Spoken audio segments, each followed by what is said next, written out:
RPSC की ओर से आयोजित फर्स्ट ग्रेड, सेकंड ग्रेड और असिस्टेंट प्रोफेसर की तैयारी करने वाले मेरे प्यारे भाइयों बहनों के लिए खुशखबरी है। मैं अभी भारतीय एवं पाश्चात्य काव्य शास्त्र के महत्वपूर्ण प्रश्नों को बता रहा हूँ। पहला सवाल है, काव्य शास्त्र का प्राचीनतम ग्रंथ कौन सा है? तो भरत मुनि का नाट्यशास्त्र है। हिंदी में काव्य शास्त्रीय ग्रंथों की परंपरा का सूत्रपात किस ग्रंथ से होता है? तो वो कृपाराम की हितरंगिणी से होता है। रस कलश के रचनाकार कौन है? तो अरियोत जी है। काव्य मीमांसा के रचनाकार राजशेखर है, जो कि 9वीं शताब्दी में हुए हैं। रूप गोस्वामी की प्रसिद्ध रचना का नाम है हरिभक्ति रसामृत सिंधु। काव्य अनुशासन किसकी रचना है? तो ये हेमचंद्र जी की है। भरत मुनि के नाट्यशास्त्र में कितने अध्याय हैं? तो 36 अध्याय हैं। कुछ महत्वपूर्ण परिभाषाओं को बताता हूँ मैं, जो कि हर बार परीक्षा में रिपीट हो रही है। न कांतमपि निर्मुष विभाति वनिता मुखम, तो ये भामह की परिभाषा है, जो कि लगातार रिपीट होती रहती है।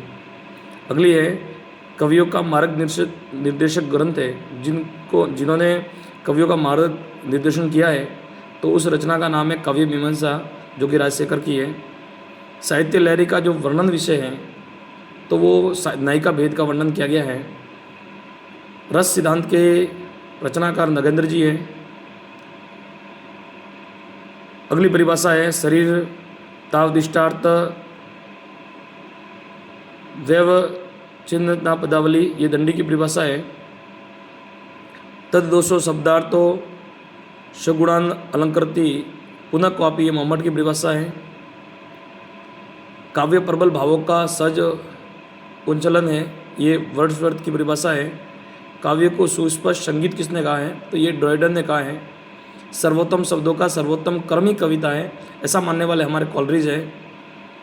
रस दशा काव्य है, ये हमारे महान आलोचक हुए हैं आचार्य रामचंद्र शुक्ल जी की ने कहा था।